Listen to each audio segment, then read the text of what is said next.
Assalamualaikum, selamat malam, apa kabar Sabaju? Semoga Sabaju ada dalam keadaan sehat walafiat dan selalu senantiasa ada dalam lindungan Allah Subhanahu wa Ta'ala.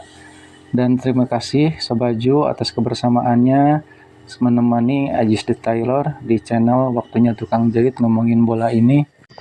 Terkhusus untuk sahabat-sahabat seprofesi, sahabat tukang jahit salam satu jarum, untuk yang ada di konveksi, di garment, di tailor atau di butik.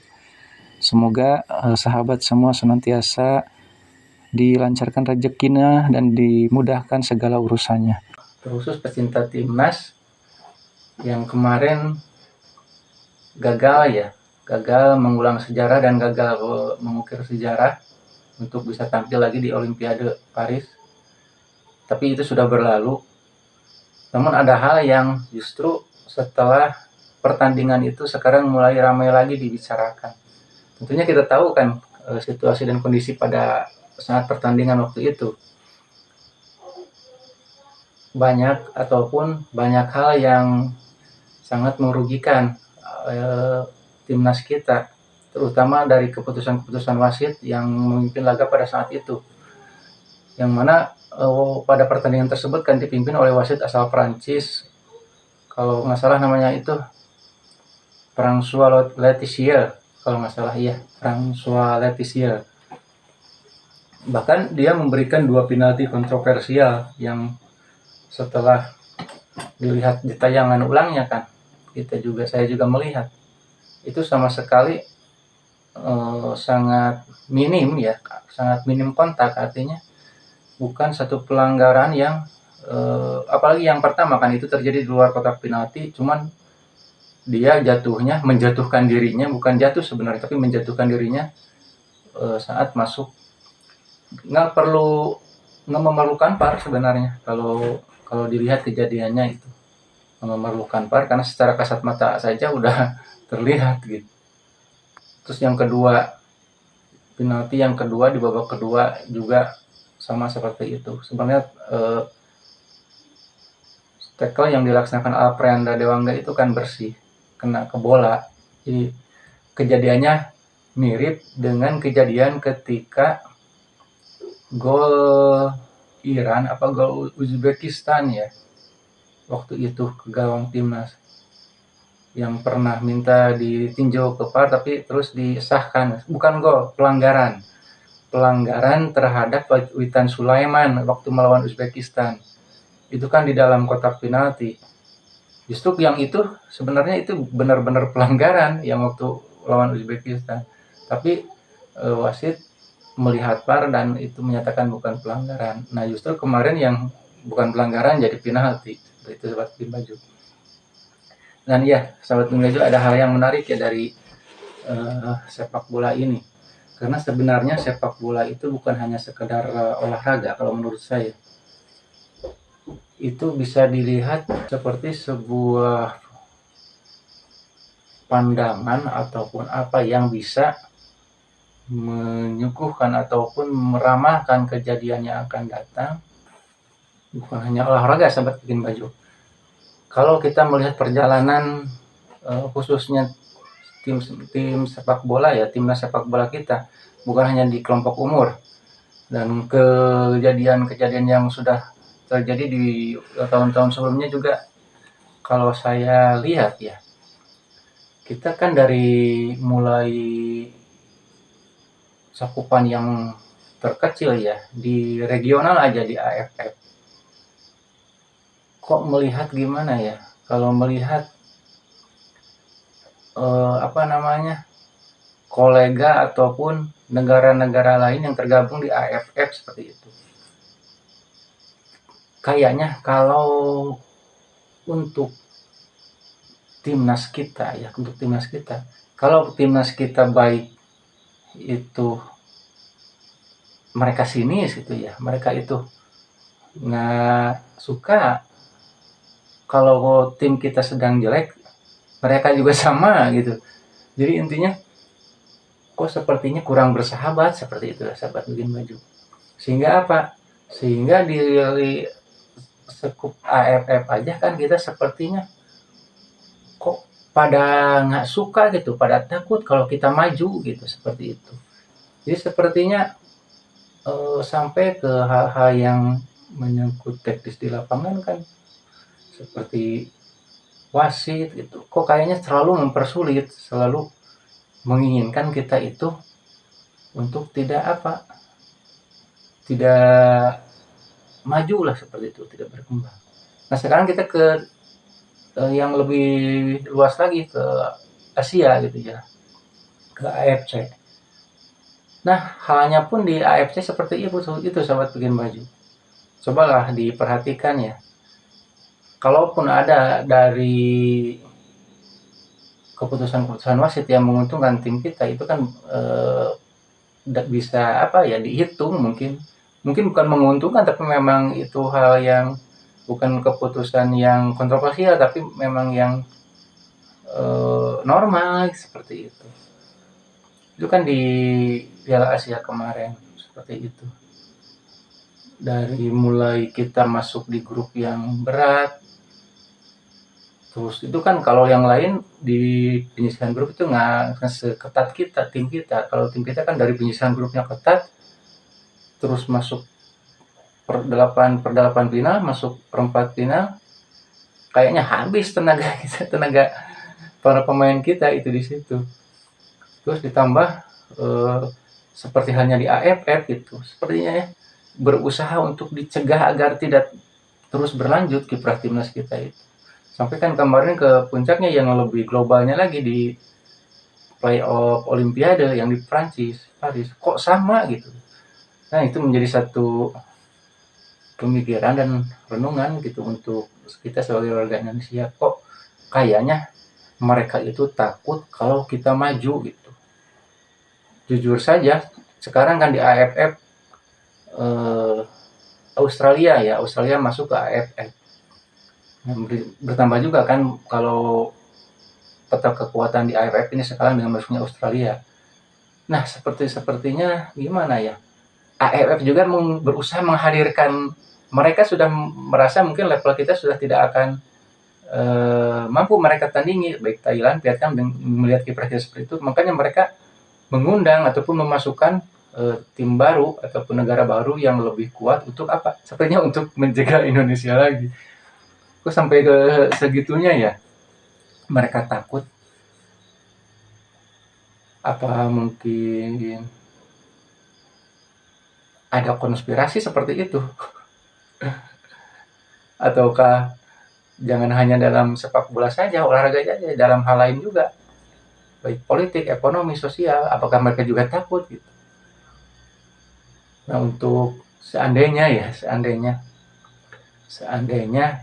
kalau saya seorang presiden terpilih gitu ya, dalam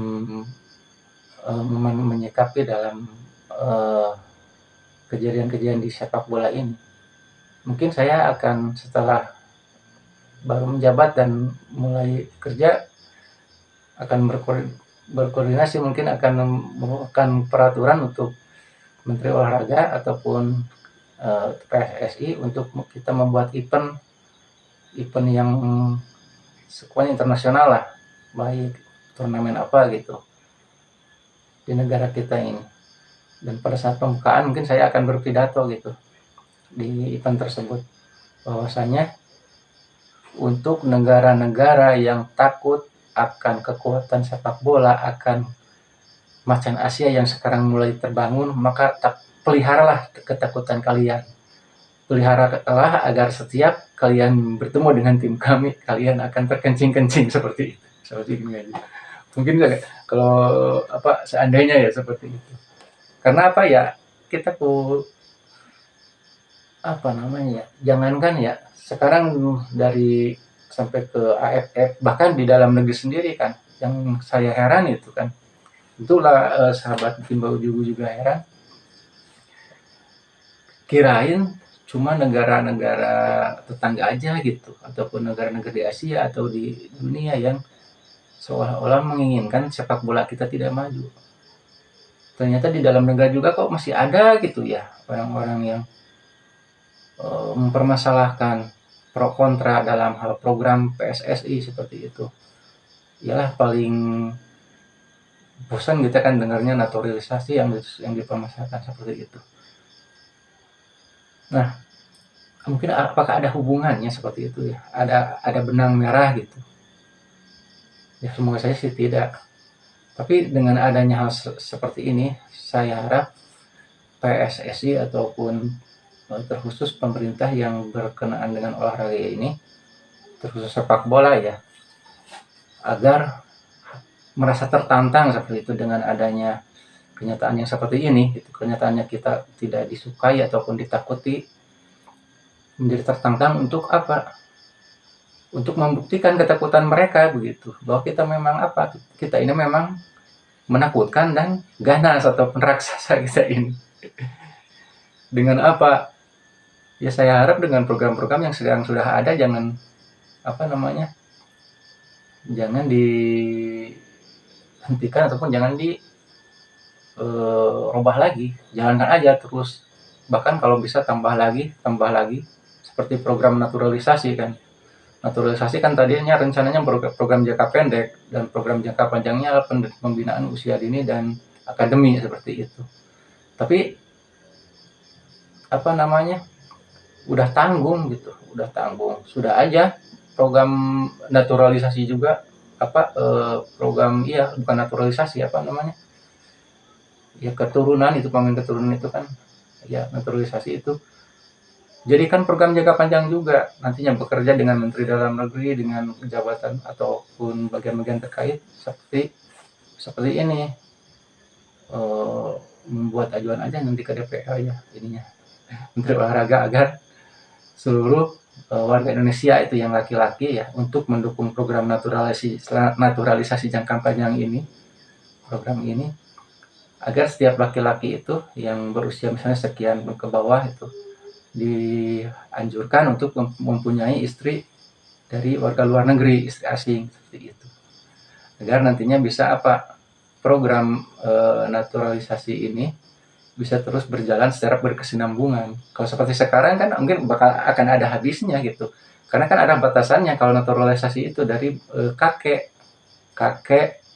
ayah, kakek nenek, ayah ibu udah. Nah sekarang kan pemain yang ada di timnas yang barusan di naturalisasi itu kan udah ada yang menikah dengan bukan dari Indonesia, dan dari Belanda juga kan ada yang sudah beristri dari sana, punya pasangan dari sana, sehingga nantinya akan terputus ke bawahnya linknya. Nah untuk itu kan sayang, mending dibuat program jangka panjang itu, yaitu tadi setiap suami, bukan artinya pria Indonesia harus beristrikan luar negeri terus yang tapi punya dua lah minimal, yang satu lokal, yang satu luar negeri. Nggak, bercanda nggak, yang penting mungkin nggak seperti itu. Para ibu mungkin jangan marah dulu ya, jangan ngambek dulu.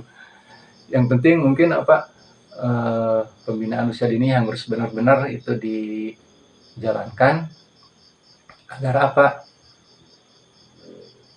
agar nantinya kita tidak kasih kehabisan stok pemain, karena kita kemarin kan melihat kelemahan kita adalah kurangnya kedalaman skuad seperti itu. Ya, kalau pemain intinya kena akumulasi kartu atau cedera, itu kan penggantinya itu sangat jauh gitu, nggak seimbang kualitasnya. Nah seperti itu sahabat bikin baju. Terus juga di liga ya, liga domestik, Liga 1 mungkin musim depan baru bisa benar-benar secara ideal diperbaiki segala, dari mulai infrastruktur sampai ke sistem perwasitan dan segalanya. Karena yang kalau tahun ini kan dari kesiapan stadion aja kita kan masih berbenah, sehingga masih dalam proses renovasi seluruh 22 stadion itu oleh Kementerian PUPR kan, yang mana rencananya di musim 2024-2025 itu baru PAR juga bisa dilaksanakan di liga kita. Nah itu sahabat bikin baju, mungkin saatnya kita sebagai warga, sebagai negara juga ya, seluruh eh, warga Indonesia dari mulai lapisan terbawah, rakyat jelata sampai pemimpin tertingginya nanti ya. Saya pemimpin negara ini agar mulai sadar gitu ya. Sadar apa? Ya mungkin sih kalau apa namanya, ini sayanya melihat dari sudut sepak bolanya ya, bukan politik. Tapi sepertinya sih nyambung gitu. Tapi kalau dalam urusan sepak bola seperti itu, kita itu ditakuti dan tidak diinginkan untuk maju oleh negara lain, seperti itu saja. Titik. Jadi kita yang harus berpikir nih, apakah kita harus merasa terisolasi dan mengasingkan diri seperti itu, ataukah kita harus menunjukkan dan membuktikan bahwa memang kita menakutkan seperti itu. Itulah mungkin sahabat bikin baju apa namanya, sekedar harapan dari seorang tukang jahit yang hobinya nonton bola gitu. Mudah-mudahan ada manfaatnya dan sahabat bikin baju juga jangan lupa istirahat yang cukup, terus jaga kesehatan, dan mungkin ya tadi sedikit lupa, ada yang komen kan tentang tadi naturalisasi apa program naturalisasi jangka panjang yang saya bahas tadi. Emangnya apa hubungannya dengan bola? Ya itu untuk menjaga keturunan agar tidak pemain keturunan Indonesia tidak habis. Jadi harus kita apa? Harus kita rencanakan juga bagaimana ke depannya. Bahkan ada juga kan yang bercanda seperti ini, yang menanyakan seperti ini. Ini hanya bercanda ya, dan saya jawab dengan candaan juga. Emangnya kalau hubungannya dengan keluarga sepak bola, keluarga ideal itu seperti apa formasinya? Saya jawab, formasinya kalau keluarga ideal itu 1, 2, 1, di mana suami sebagai pelatih kan coachnya. Jadi 1, 2, 1 itu seperti apa? 1, istri pertama sebagai penjaga gawang, yang kedua istri kedua sebagai bek kanan, terus yang ketiga istri ketiga sebagai bek kiri, dan yang keempat istri paling muda sebagai penyerang atau ujung tombak. Ya sejauh juga dengan candaan seperti itu. Tapi enggak lah, itu cuma bercanda. Itu karena yang ditanyakan formasi keluarga ideal. Kalau formasi tim yang ideal ya yang coach Sintayong pakai kan 3-4-3 kalau nggak salah. Kalau formasi keluarga ideal seperti itu, sakinah mawaddah warahmah, 1, 2, 1. Nggak, bercanda sahabat Pingkaju. Iyalah, udah mohon maaf atas apa kekurangannya, dan semoga kita terus saja berdoa untuk yang tadi ya, kita terus berduka cita untuk keluarga besar SMK Lingga Kencana. Semoga Allah Subhanahu wa taala menerima amal iman Islam